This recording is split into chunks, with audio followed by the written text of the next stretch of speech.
मुझे तो खुद अरीबा नहीं पसंद। पता नहीं क्या हो गया है शानी भाई को। अब्बा भी बहुत गुस्से में है शानी भाई से। अम्मा अलग नाराज है। और आप यहाँ परेशान हो रही हैं। मेरे तो समझ नहीं आ रहा शानी भाई को ये सब दिख क्यों नहीं रहा। क्योंकि वो मोहब्बत में अंधा हो चुका है। ना उसे बहन की परेशानी नजर आ रही है, ना माँ की फिक्र। आप ही, ये मर्द इतने खुदगर्ज क्यों होते हैं? हमेशा अपने बारे में ही सोचते हैं। हर मर्द खुदगर्ज नहीं होता अनम। जिन लोगों को खुद से ज्यादा अपने घर वालों की फिक्र होती है, उनकी इज्जत का ख्याल होता है ना, वो खुद से ज्यादा उनके बारे में, अपने घर के बारे में सोचते हैं। अबू को ही देख लो, उन्होंने कभी अपने बारे में नहीं सोचा। हमेशा हमारी फिक्र की, सिर्फ हमारे बारे में सोचा। उनकी फिक्र का नतीजा देखो, उनकी औलाद उन्हें क्या दे रही है। शायद बेटे ऐसे ही होते हैं। वसीम भी तो एक बेटे हैं, खुद से ज्यादा अपनी माँ और बहन की फिक्र करते हैं। मजाल है मेरी सास और नंद को कोई एक लफ्ज भी कह दे, वसीम उनके लबों पे आने से पहले उनकी हर जरूरत पूरी करते हैं। एक हमारा भाई है, पता नहीं अरीबा में क्या नजर आ गया इसे। अरीबा अगर तुम्हारी नंद ना होती तो तुम्हें इतनी बुरी नहीं लगती ना। गलत बात मत करो शानी, वो मेरी नंद है, कोई दुश्मन नहीं जो मैं उससे नफरत करूंगी। नफरत नहीं है तो रिश्ते की बात करो ना, अम्मा पापा को राजी करो। तुम्हें समझ क्यों नहीं आ रही है शानी?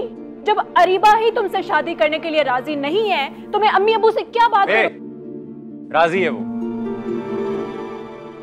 तुम लोगों से डरती है इसलिए सच नहीं बोल पा रही। ये भी अरीबा ने इसे कहा होगा, अभी से ही भड़काना शुरू कर दिया उसने। यार हर बात का गलत मतलब क्यों निकालती हो तुम? जलन ना तुम्हारे चेहरे से टपकती है, हसद करती हो तुम मुझसे। ये देखा ये क्या कह रहा है? मैं हसद करती हूँ उससे, अब इससे मैं हासिद लगने लग गई हूँ। ऐसी होती है भाई, ऐसी होती है। शाजिया आप ही प्लीज मत रोएं। तो क्या करूं, रोऊं ना तो?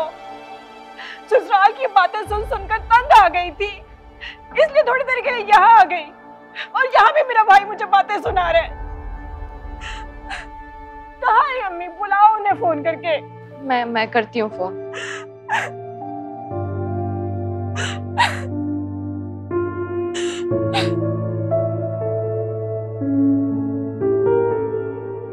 हाँ यार, मामूली सा अटैक था, डॉक्टर ने डिस्चार्ज कर दिया, शुक्र है अल्लाह का।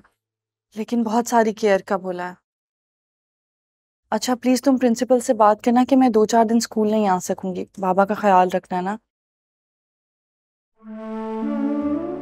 नहीं यार, मुझे किसी बात का कोई पछतावा, कोई दुख नहीं है। मेरे लिए सबसे अहम बात यह है कि बाबा ठीक है, घर आ गए हैं और उन्हें कुछ भी नहीं हुआ। मेरे लिए उनकी सलामती उनके साथ से बढ़कर कुछ भी नहीं है। और लोगों का क्या है, बातें करना तो उनका काम है। किस किस की बातें रुकवाऊंगी, किस किस की जुबान पर ताला लगाऊंगी? वो तो नहीं कर सकती ना मैं।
सारी गलती मेरी थी।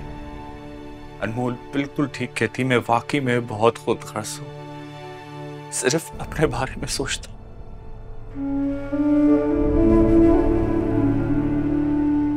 मुझे अफसोस इस बात का है कि मेरी खुदगर्जी की सजा अनमोल को और आप लोगों को मिली। मामू, मैं उस वक्त सब कुछ सच सच बताना चाहता था, लेकिन मुझे मौका ही नहीं मिला। मैं चाहते हुए भी कुछ नहीं कह सका। अम्मी ने फौरन वहां से वापस जाने का फैसला कर लिया और मुझे उनको सच बताना था, इसीलिए उनके पीछे चल पड़ा।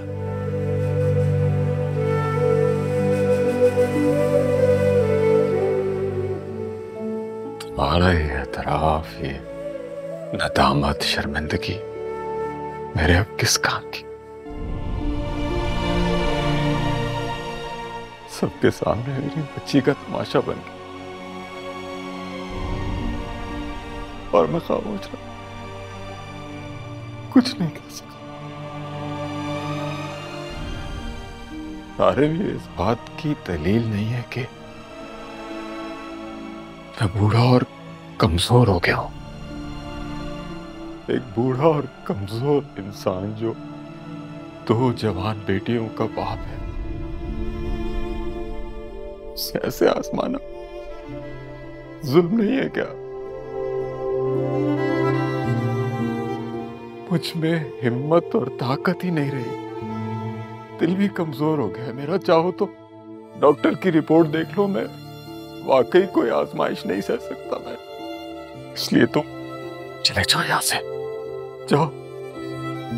बड़ी मुश्किल से मैंने अपने दिल को संभाला है अपनी बच्चियों के लिए, क्योंकि मैं जानता हूं ये जालिम माशरा मेरे होते हुए उन्हें जीने नहीं दे रहा।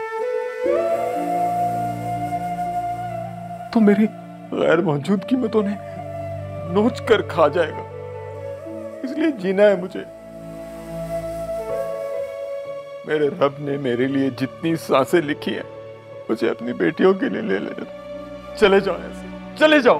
प्लीज मुझे माफ कर, मुझसे गलती हो गई है, मुझे अपने किए पे पछतावा है। मुझे माफ करते, अब ऐसा कुछ नहीं होगा। मैंने जो किया मुझे उस पर पछतावा है। मैं सच्चे दिल से अपनी गलती का एतराफ कर रहा हूँ। खुदा के लिए मुझे माफ करते, माफ करते।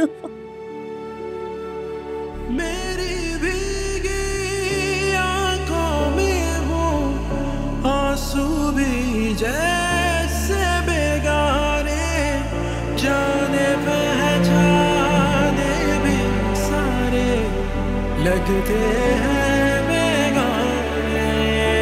रब्बा अजनबी है ये जगह। अभी मत जाओ बुशरा। आप भी? पापा रो रहे हैं। जानती हूँ, रोने दो उन्हें, इसी बहाने अपने दिल का बोझ हल्का कर लेंगे। बाप जितना भी कमजोर अपनी बेटियों के सामने कभी नहीं रोता, क्योंकि वो जानता है उसकी हिम्मत उसकी बेटियों का हौसला है।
बड़ी शॉपिंग हो रही है।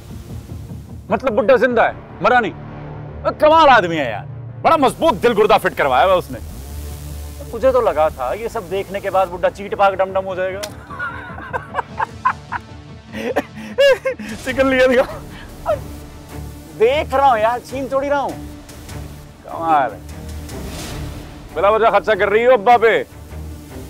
पुराना चावल है, कभी भी बासी हो जाएगा। नहीं कहना चाहिए था। तुम कितने घटिया इंसान हो, तुम्हारे मुंह भी नहीं लगना चाहती। दफा हो जाओ यहाँ से।